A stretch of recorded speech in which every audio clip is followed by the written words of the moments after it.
Alrighty, we're back on the road with Elusive Blue after a new used transmission has been installed. Um, I'm Tex. Dawn's in the RV, and Dawn's RV is this guy right here. She's driving a 21-foot Chateau. You can't see the word Chateau because it's behind the tree there. Let's move over just a little, and there we go. There's Chateau. And then we also have my Chateau, 28-footer. Delivering to Leo's vacation spot in south of Baltimore, north of Washington, and Maryland. And yes, we are at a Cracker Barrel. It's back over here behind us. But yes, deliver these guys tomorrow. Their delivery time's only open until 2 o'clock. We're within 80 miles of our delivery spot, so we'll make that delivery tomorrow. So we will show up there somewhere around 9:30, 10 o'clock. I think that they said they start doing check-in at 9 to 2. And we always don't like being the first one in the check-in that often, because then it's always a hassle just waiting around for them to start, and it's frustrating. So we rather sit and relax and comfort somewhere else. So that's what we're doing. Sit and relax, comfort right here. And we'll be there in the morning. Pull in there, start stripping down the units, and let them start checking it in. Simple as that. But yeah, as we reported from Red Bay and 2.5, 3 weeks ago, the car ended up with a transmission problem of running over a bag of onions. If you ever seen those big bag of onions on those trucks out in Arizona area and West Texas, that's where it happened. So yeah, the units that we're driving was the 4-wheel drive unit, so therefore it straddled, but yet of course the car only sits 3 to 4 inches off the ground, so it did not straddle them very well. Tore up the transmission, rented a U-Haul. Tried to rent a 10-foot U-Haul, 10-foot empty U-Haul to tow it back, flat tow it back up to Indiana from Red Bay, Alabama. They only gave us a 26-footer, which we didn't like, not at all, and told them that we weren't happy about that because we sit for 10-foot. And here's the thing about U-Haul. Here's what I've learned. U-Haul is the biggest, strictest pain in the company you could ever be for. Okay, they set the time frame at 9 a.m. Call them at 10 o'clock and say, hey, we're running late, we're not going to be there. Oh, we done canceled your reservation. Okay, we got a reservation for a 10-footer that we couldn't get, so they gave us a 26-footer, and we called an hour after our reservation time frame, and they said, oh, we canceled that. Nobody called us to tell us. Nobody did any of that. Okay, they literally just canceled it. Now, what they also didn't tell me was they gave us a 26-footer on that reservation instead of the 10-footer, and they also upcharged us from the $600 for the 10-footer to $980 for the 26-footer. Okay, so we had to hunt around. We finally found one. 40 miles from our destination, from the original destination, but the difference in cost was $1,600. We're stuck in a bind. We don't have a choice. We had to use it. But yeah, I voiced my opinion to them. I voiced my opinion there. And then when we go to drop it off, because we told them, we don't know what U-Haul's close to us in Napanee, Indiana. Have no freaking clue. They said, okay, we'll just pick one, and you just go ahead and deliver it to whichever one you come closest to. Okay. No problem. That's what they told us. I told them, I said, do we get a written contract or anything like that? All this stuff can be noted on? Nope. Don't get no written contract. Everything's through the mail, through email. So it's nothing but a pain now. So you have no obligations, no commitments from U-Haul other than what's on that documentation, which is a general documentation. So therefore, they can't edit anything. They can't put anything on it. So U-Haul is the worst company I have ever dealt with.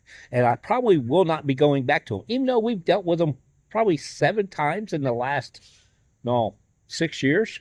So do I really plan on using U-Haul anymore? No, not at all.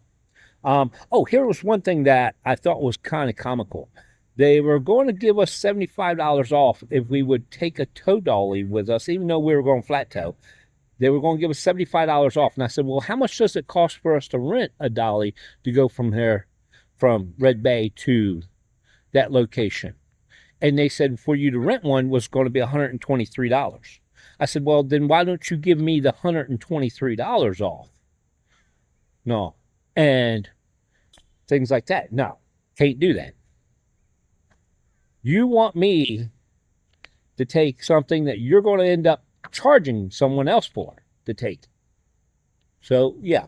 Nope, sorry. Backstabbing. No, company doesn't believe in customer service whatsoever. Now, after all my complaining, after everything was done, when I dropped it off, I told the guy the hassle that we went through. And he says, oh, so it's not even supposed to come to my location. I was like, I have no idea. I don't care. You're getting it. You turn in the paperwork. Well, come the following day, he hadn't even turned in the paperwork. So now I'm calling him back and say, hey, you got to turn in this paperwork because this unit has been delivered to you. He goes, yeah, I'll get processed today. You don't get the idea that, no, things get done when the things are done, okay? When they need to be done. I said that wrong. Anyway, but you got the point, okay? Somebody picks up a unit, you write it up that day. Somebody delivers a unit, you write it up that day. That's when you do it, not a day later. Everybody's procrastinating and putting things off and everything to that effect. When I used to tell Mama I'll do it tomorrow, Mama would always tell me, tomorrow doesn't exist. I was like, sure it does. It's in the dictionary. Of course it exists. It's a word, but the actual day doesn't exist. Okay. Tomorrow. No, today. When you think tomorrow gets here and today, it's today. So therefore, why not do it today? Because it is today. Okay. Think about that one, y'all. But yeah, so there you go. There's where we're at. There's how we're sitting. After it's all said and done, complaint, I got several phone calls from U-Haul because I made it very clear that I was not happy. And so I got several phone calls from them. They managed to give me $750 back, which now brings it back down to the $900. Okay, so it went back down to $900. But I don't think I should have even paid that for all the hassle, going the extra 40 miles distance, dealing with cooperative, insubordination employees that don't follow policy. Because I asked, I said, can they cancel my stuff if I don't show up? No, within 15 minutes of time frame. And customer service for the company said, absolutely not. They're not supposed to cancel until you are beyond 2 hours and they have made etiquette phone calls to you to find out what your status is. No phone call to me. They just canceled. And I know why they canceled. Because they had somebody else that needed that unit. Because whenever I tried to rebook the unit from the same location, it was gone. So you canceled my order since I wasn't there exactly at 9 o'clock. And literally, I didn't know it was even set for 9 o'clock. I just called in saying, hey, the guy told me it would be in the morning. I was calling in at 10 o'clock to say, hey, we're not going to get there until noon. So therefore, I knew I wasn't going to cover morning. Okay? So it was just one of those things. Anyway, but there's our story for the U-Haul. Anyway, the positive side is the people that worked on the car. Hoover did really good. We've got a transmission. The vehicle it came out of had 30,000 miles on it. So therefore, it's a used transmission. That the vehicle, like I said, the vehicle it came out of was damaged, and they said they found nothing wrong with the transmission whatsoever. They tested it and said it works great. Of course, we're out on our first trip, so I guess we're the guinea pigs more than anybody. So we'll know. Going 700 miles, so towing it 700 miles, and then we'll drive it back and see how it runs. And that'll give us a good idea. But yeah, and get that done.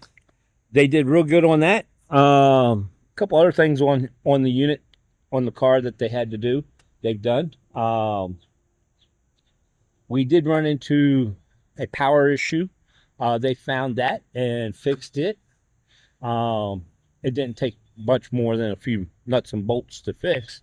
And no, it wasn't the nut behind the steering wheel.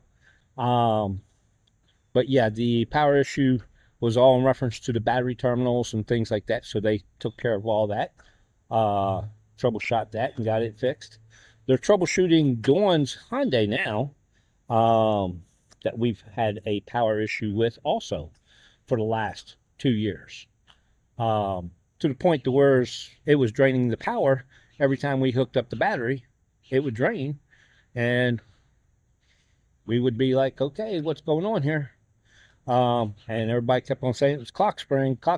That's what the code comes up. But now we're questioning whether it was the clock spring or not. And before any of you well-experienced people know or say, clock springs don't go bad.